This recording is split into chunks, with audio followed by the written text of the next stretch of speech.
Hey guys, did you know that you don't need to know the language perfectly to be fluent? Language is a complex system that never stops developing. Therefore, unfortunately, or fortunately, we won't be able to learn it completely. It's simply impossible. So now you can stop being so hard on yourself.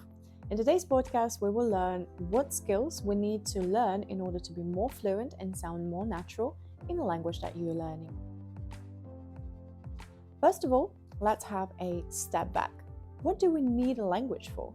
Just think about it. Language is a complex system that we use in order to communicate with one another. Therefore, I would like you to start seeing a language as a tool that we use in order to perform different actions. Talk to people, study new material, discover new opportunities, communicate effectively at work, when you travel, and so on.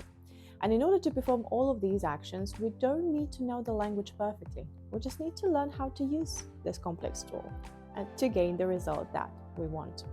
So, in order to sound natural and be fluent in a language, the first thing that we need to consider is how we express our thoughts and what to do in order to not get lost in any given situation. What does it mean to be fluent and sound natural? What components do you need to pay attention to in order to achieve this? Let's have a look together. First of all, it means that you feel comfortable speaking the language. You can easily express your thoughts because you know how to structure your thoughts using the language. Yes, perhaps you can forget some words and make some grammar mistakes, and that's okay, we're all human. But what you have are the tools that help you feel comfortable in any situation. So what that could be. Firstly, words or phrases that are easy for you to remember to make your speech more structured. For example, well, I think it is a good question. It seems that not many people think about it. I have to say, I don't know this word. Can you give me another example? I'm afraid I don't know the answer to this question. And many more phrases like that. Secondly, words that help you connect several ideas or thoughts together. As for the other idea, I guess another thing which some people find problematic as well as complex is, in addition to this, I can say that. Thirdly, words and phrases to use when you are confused or lost. What do I mean to say is, I lost my thought here, but what I wanted to say is, all of these little things help you feel comfortable when using the language and give you confidence to solve any situation possible. The most important thing here is to choose a small arsenal of words that are easy for you to remember and use them in your speech. Another great skill that helps you sound more natural is the ability to paraphrase anything. It can always happen that you will not be able to remember the right word at the right moment, but we don't always have the opportunity to look it up in a dictionary.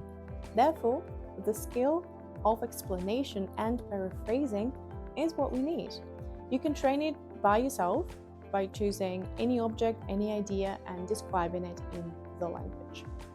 For example, you can use such phrases as, well, I don't remember the word exactly, but it is something like, I forgot the word in English, but it's very close to the other word. Can't remember the correct term here, but it is the opposite too. Last but not least, you know how to give the required amount of information. A common mistake here of those who learn a language is brevity. We may miss the important details due to which the person we're speaking with will not understand us the way we want to be understood. Therefore, pay attention to the thought as a whole and add phrases to structure the thought. You can try to use more adjectives, softness, modal verbs, and so on. So the important step here now is to understand a couple of things. Firstly, secondly, so on. This can be boring and time-consuming, but with the necessary materials, it can be done quicker. Obviously, please bear in mind, all of these things that we spoke of today will depend on how exactly you need to use the language. The set of these things might differ if you need a language for travel or work, for example. In the next episodes, we will talk more about it, but for now, think. What do you need to sound more natural and structure your thoughts naturally? If you need some help with it, you can always sign up for a free consultation with Pomodoro Club expert. But I will see you in the next episode.